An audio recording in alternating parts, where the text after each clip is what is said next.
imágenes y o vídeos relacionados con fenómenos paranormales. La veracidad del contenido queda a criterio del público. Se recomienda discreción.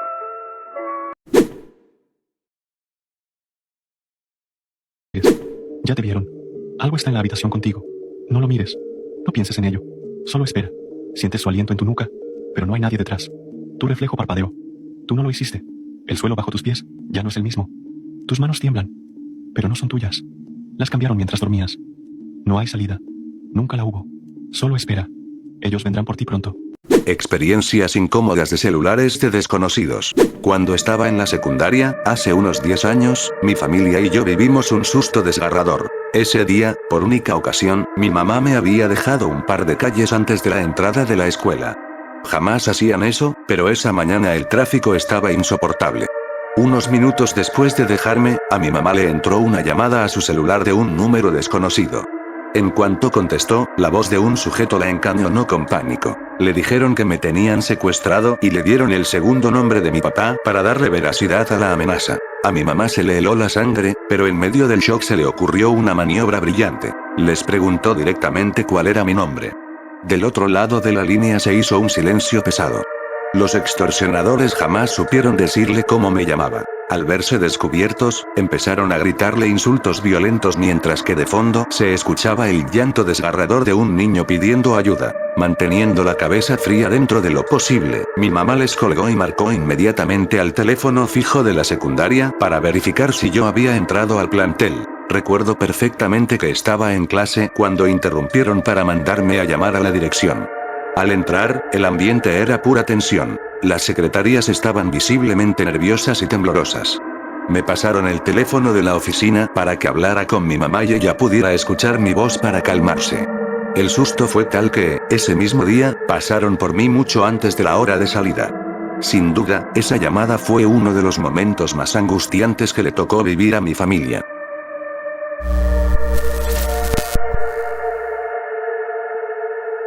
Sonó el teléfono y vi en la pantalla que se trataba de un número desconocido. Como no esperaba nada en especial, contesté sin pensarlo demasiado.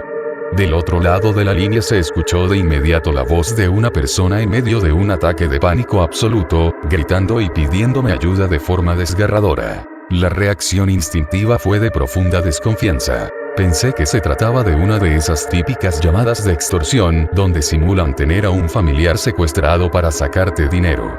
Fue la explicación más lógica que encontré en ese segundo, así que colgué de golpe para no engancharme. Sin embargo, me quedé con una sensación extraña en el pecho.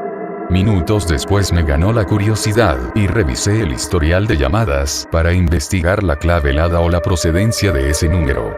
Cuando leí los dígitos detenidamente, la sangre se me fue al suelo. La alada y cada uno de los números eran exactamente idénticos a mi propio número celular. Ahí fue cuando el corazón se me aceleró al máximo.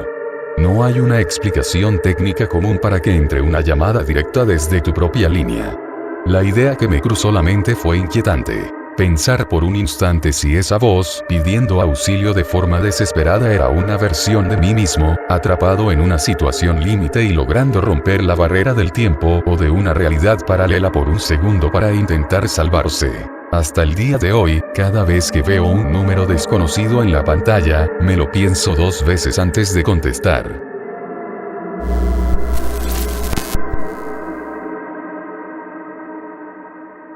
Cuando todavía vivía en casa de mis papás, compartía habitación con mi hermano. Una noche me despertó de golpe un silencio denso y extraño. El abanico del techo se había detenido de repente. Medio adormilado, estiré la mano hacia la mesa de noche y tomé el celular para revisar la hora. La pantalla iluminó mi rostro marcando exactamente las 3 am. Creyendo que se trataba de un simple apagón, me levanté de la cama y caminé despacio por el pasillo a oscuras. Al llegar a la sala, me asomé por la ventana hacia la calle, esperando ver el vecindario a oscuras, pero lo que vi me heló la sangre. Todas las casas de la cuadra estaban sumidas en una penumbra total, todas, excepto por un solo poste de luz justo frente a mi propiedad, cuya lámpara permanecía encendida con una potencia fija y brillante, como si la electricidad solo existiera en ese punto. Me quedé parado ahí un buen rato, intrigado y con una punzada de desconfianza en el pecho, intentando encontrarle una lógica a lo que estaba viendo. El silencio en la calle era sofocante, no se escuchaba ni un perro ladrar ni el viento entre los árboles. Intranquilo, regresé a mi cuarto y volví a encender la pantalla del celular para ver cuánto tiempo había pasado. Para mi sorpresa, el reloj seguía marcando las 3 am. Pasaron varios minutos más mientras me quedaba sentado en el borde de la cama, esperando a que el número cambiara, pero el tiempo parecía congelado. Esos minutos en los que estuve completamente despierto y consciente simplemente no existían para el reloj. Una sensación de irrealidad y pesadez me envolvió el cuerpo, obligándome a recostarme y cerrar los ojos para intentar escapar de esa atmósfera tan rara. Al día siguiente, lo primero que hice al despertar fue preguntarle a mi familia si habían sentido el apagón de la madrugada. Pensé que el calor del aire acondicionado apagado los habría despertado de inmediato, ya que siempre que se va la luz abren las puertas para ventilar. Pero la respuesta de mis papás y de mi hermano me dejó helado. No se fue la luz en ningún momento. La noche estuvo completamente normal. Desde entonces me quedó grabada esa experiencia. Nadie más lo sintió, nadie más lo vivió. Solo yo estuve atrapado en ese lapso de tiempo.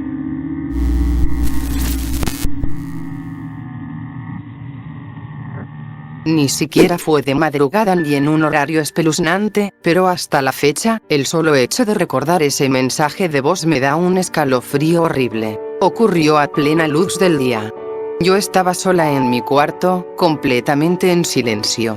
No tenía la televisión encendida, no traía audífonos puestos ni había nadie más en la casa. Le mandé un audio normal por WhatsApp a una persona para platicarle algo X de mi día.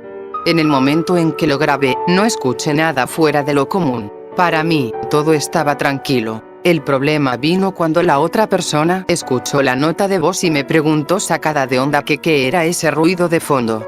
Volví a reproducir el audio que yo misma acababa de mandar y la sangre se me fue al suelo. Justo en el momento en que empiezo a hablar, la nota de voz cambia drásticamente. Mi voz se apaga por completo y en su lugar entra un sonido rarísimo, una mezcla de interferencia pesada con una especie de murmullo ahogado que no parecía humano. Duró casi todo el audio. Pero lo más perturbador fue que, exactamente cuando la grabación estaba por terminar, ese sonido extraño se cortó de golpe y mi voz volvió a sonar impecable y clara, como si nada hubiera pasado. Me quedé helada. Se notaba clarísimo que no era una falla de señal ni distorsión del micrófono, era como si una presencia se hubiera metido entre el teléfono y yo para apoderarse del micrófono durante esos segundos. Hasta el día de hoy sigo sin tener la más mínima idea de qué fue lo que quedó grabado en ese mensaje, pero desde esa vez, cada que mando una nota de voz, la escucho de nuevo con el temor de volver a oír esa cosa. Es que antes de irme, yo hice un huevito.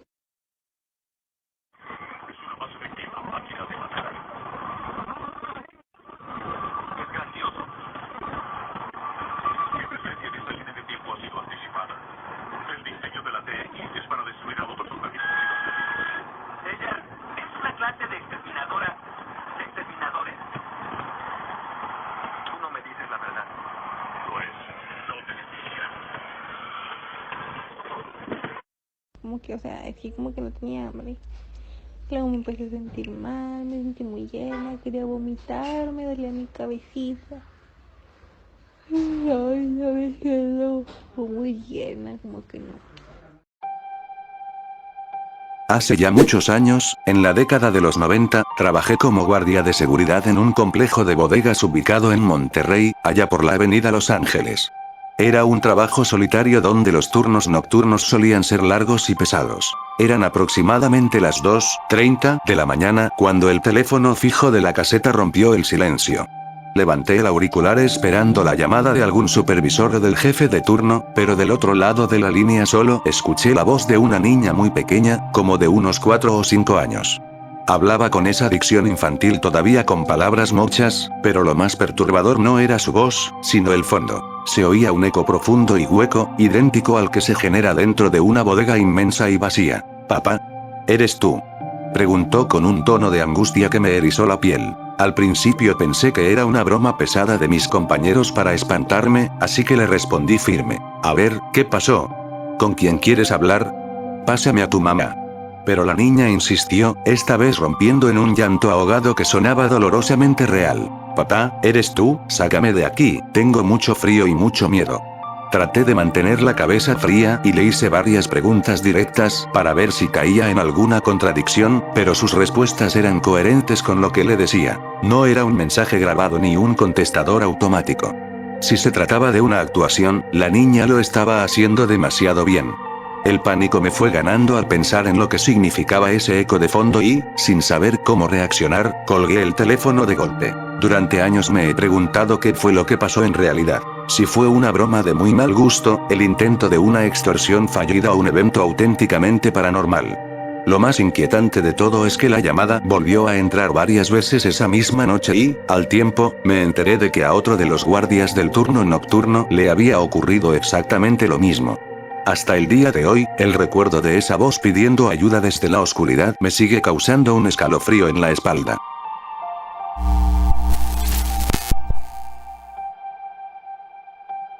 Hace ya más de 10 años ocurrió un episodio sumamente extraño y perturbador en mi casa que, hasta el día de hoy, me sigue dejando con un nudo en la garganta. Era de madrugada, cuando toda la familia dormía profundamente.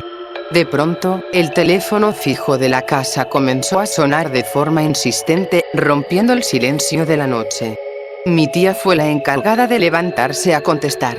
Del otro lado de la línea no hubo un saludo ni una explicación. En cuanto ella dijo bueno, la voz de un hombre desconocido comenzó a soltar una ráfaga violenta de insultos, vulgaridades y amenazas dirigidas exclusivamente hacia mí. El sujeto hablaba con un tono de coraje helado, diciéndome de lo que me iba a morir y soltando una cantidad de agresiones de carácter sexual horribles, llamándome con los peores adjetivos. Eran tantas las obscenidades y la violencia con la que este tipo se expresaba que mi tía se quedó completamente paralizada y en shock durante unos segundos, tratando de procesar de dónde venía tanto odio, hasta que finalmente reaccionó y le colgó de golpe. Lo verdaderamente desconcertante de todo esto es que jamás supimos quién fue.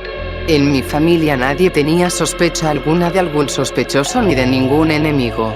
En ese entonces yo apenas era una adolescente. Siempre fui una persona sumamente introvertida, reservada y casi antisocial.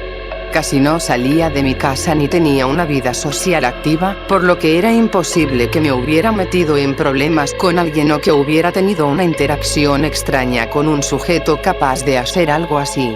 Era como si un fantasma o un desconocido obsesionado hubiera conseguido nuestro número fijo únicamente para derramar ese veneno. Por suerte, esa llamada jamás se repitió y las cosas no pasaron a mayores. Como la marcación entró al teléfono de la casa y no a mi celular, yo me enteré a la mañana siguiente cuando mi tía, todavía desencajada por el susto, me contó lo sucedido. Sin embargo, saber que un desconocido en medio de la oscuridad de la madrugada pronunció mi nombre con tanto resentimiento es algo que jamás se me va a olvidar.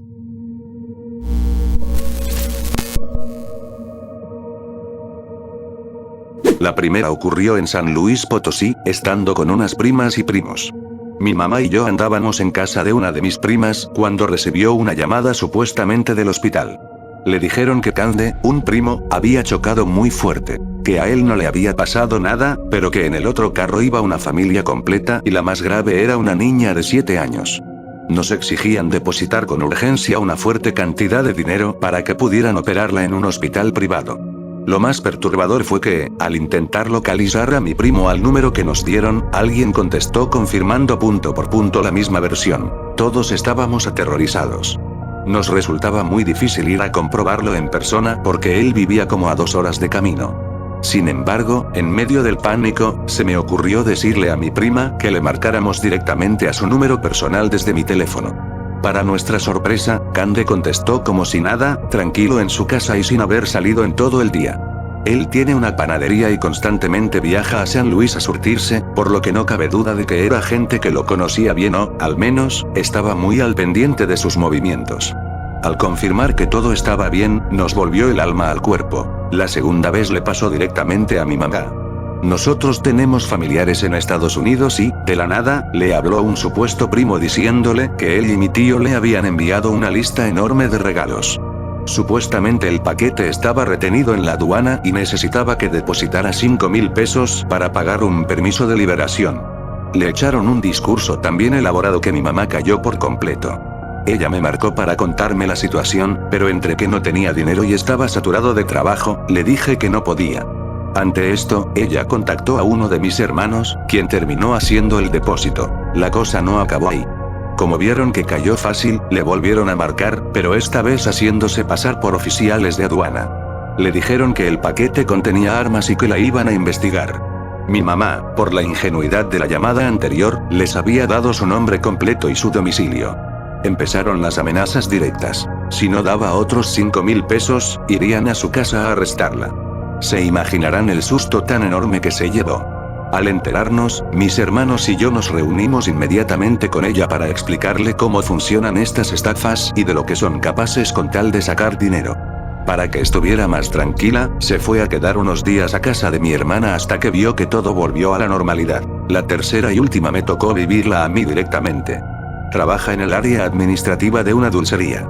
Tenía acceso a la banca móvil de la empresa, pero únicamente para programar pagos. El único que podía autorizarlos era mi jefe. Un día recibí una llamada supuestamente del SAT. Me dijeron que a mi jefe se le había pasado un pago sumamente importante y que, de no realizarse de inmediato, la multa sería exorbitante. Lo que me puso en alerta fue que sabían el nombre exacto de mi jefe y aseguraban que él estaba en ese momento acompañado por el supuesto licenciado que me hablaba. Casualmente era el día de descanso de mi jefe, aunque en esos días uno de sus hijos siempre se quedaba a cubrirlo. Para no hacer el cuento largo, el sujeto me presionaba a marchas forzadas para que hiciera la transferencia. Yo ya le había avisado al hijo de mi jefe, quien me indicó que le siguiera la corriente para ver hasta dónde llegaban, mientras él comenzaba a grabar toda la llamada. Cuando le dije al extorsionador que la aplicación no me dejaba depositar, me pidió que tomara el dinero en efectivo de las ventas del día y se lo llevara a un punto medio. Como yo no tenía autorización para disponer del efectivo, le dije que no podía salir de la tienda, pero que viniera directamente al negocio y aquí se lo entregaba en mano. Obviamente jamás se apareció, confirmando que solo era una estafa. El hijo de mi jefe decidió conservar la grabación para difundirla en los demás negocios de la familia, ya que cada uno cuenta con personal administrativo diferente, y querían que todos estuvieran alerta sobre este modus operandi. Es increíble hasta dónde llega esta gente para infundir miedo, pero afortunadamente hemos aprendido a no ceder ante sus amenazas.